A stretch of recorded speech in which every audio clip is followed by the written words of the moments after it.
Magandang araw mga katits, may bagong video na pinasa sa akin mga katits. Ito ay nagpapadecode sa akin at ito yung video nila mga katits. Pero bago natin ipagpatuloy yung video nila ay papakita ko sa inyo yung mga marka na pinasa nila sa akin mga katits. So ganito ang itsurang bato na yan mga katits, yung binasag nila mga katits.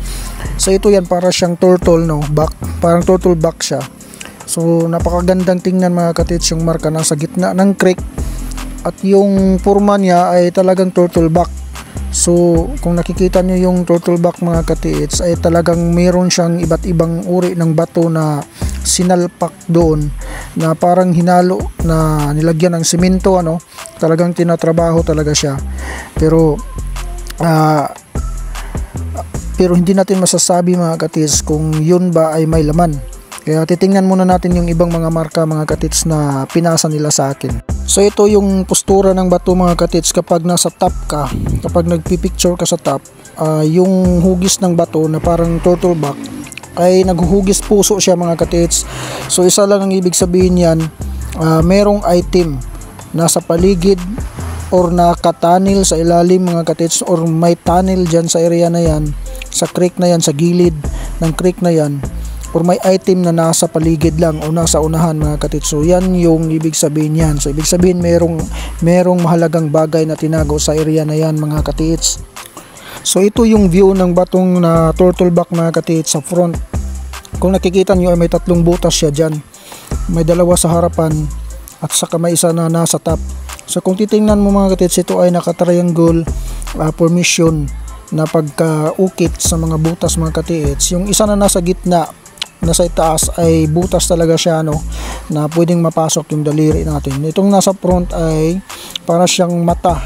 Ayan, no, hindi talaga siya butas, mayroon siyang nakatabon, saka mayroong parang guhit sa gitna. So para talaga siyang mata mga katits.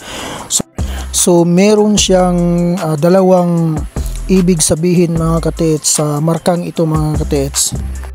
So ito yung una mga katits, no, yung dalawang mata na nasa front ay yan lang talaga ang kakaiba, kasi yung nasa gitna ay butas siya. So itong dalawa ang kakaiba mga katits. So ito sinasabi ko kay katits na tingnan mo kung ano ang tinitingnan niya sa harapan, kasi meron siyang tinitingnan sa harapan at wala namang mawawala kung titingnan natin mga katits kung ano yung nasa unahan. So simula dyan mga katits, nasa mga 3 to 7 meters or to 15 meters kailangan mong tingnan yung paligid kung ano yung tinitingnan niya.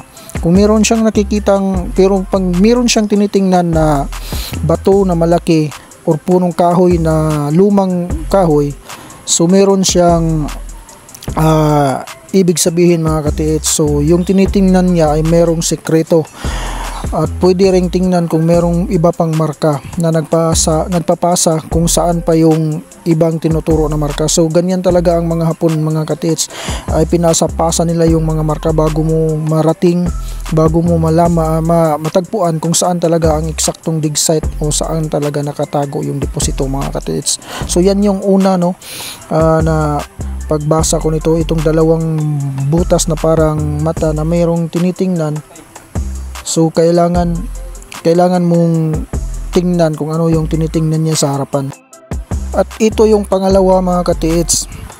Kung wala tayong matagpuan doon sa harapan, so ito ang pangalawang opsyon na gawin natin, ay yung tatlong butas na yan ay kailangan mong puntahan kung saan yung mga butas na nakaharap. So mayroong tatlong butas na nakikita natin dyan na nakaukit. So kailangan nating puntahan natin ang bawat direksyon na yan, kung ano ang makikita natin sa unahan. So talagang meron talaga yan mga katits. Kapag yan ay legit talaga na yan yung ibig sabihin niya, ay meron talaga yang makikita sa unahan. Kasi sa palagay ko, yung tatlong butas na yan ay hindi lang formation ng rock or kahoy ang tinutukoy niyan, kundi yan ay nagtutukoy ng tatlong deposito sa area na yan mga katits. Siguro medyo malayo lang yung mga tinuturo niya, pero kailangan nating puntahan, lalo na pag nasa creek yung marka na yan. So medyo nasa distansya yung tinuturo niyan. Merong nasa patag, merong nasa paakyat ng bundok, or merong nasa falls. So yun lang ang titingnan natin kapag nasa creek tayo mga katiits, no. So yung tatlong butas na yan ay meron siyang tinutukoy. So merong tatlong deposito na nakabaon sa area na yan. So yan lang yung sa aking pagbasa.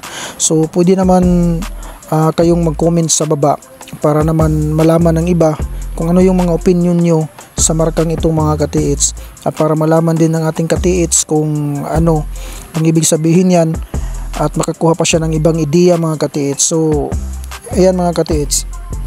So ayan, balik tayo mga katiits sa turtleback na ito mga katiits. Ito yung view talaga niya kapag tinitingnan mo ang buong paligid o buong forma ng bato na to. So yan talaga yung forma niya, no. Meron siyang, ayan, yung nilagyan ko ng mga X sign. So yan ay iba't ibang uri ng bato na talagang pinasol dyan. So talagang gawa ng tao yan mga katiits, hindi gawa ng kalikasan yan, talagang sinasadya yan. So sabi ko sa katiits natin na kapag wala kang makikita sa paligid, wala namang mawawala kung subukan mong basagin ang bato na ito, kasi meron siyang halong simento eh. Sabi ko, total nakuhanan mo naman ang picture niyan, so pwede mong basagin yan. So ito mga katiits, bago natin pagpatuloy yung video, so ito yung sinabi ko sa kanila, basagin nyo ang bato na yan, wala namang mawawala, kasi pag merong laman yan ay napakaswerte nyo mga katiits pag may laman yan.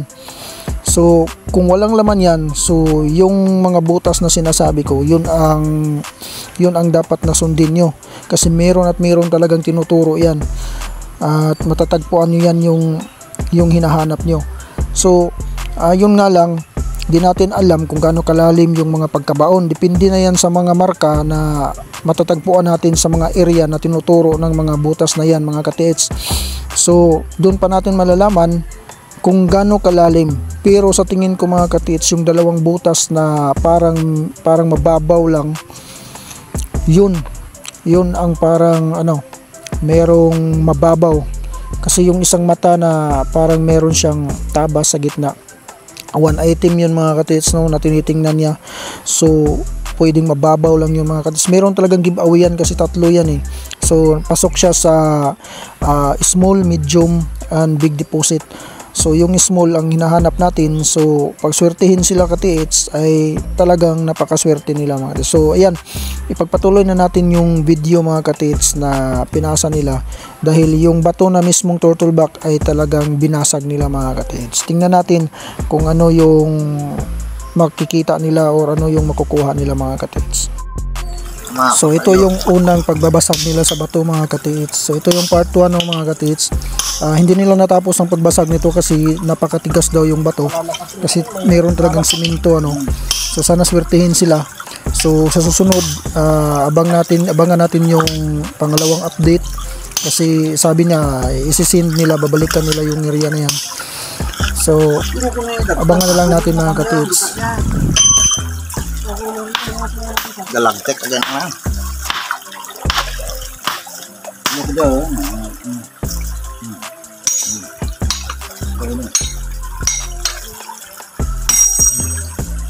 Sige, masuk ang sensor. Dito nga ligot dito na masuk kasi ko yung ligot. At bandan mo.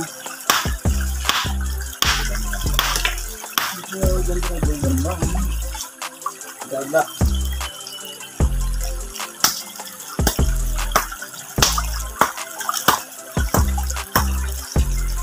Yung mga maso na kuan, sais, no?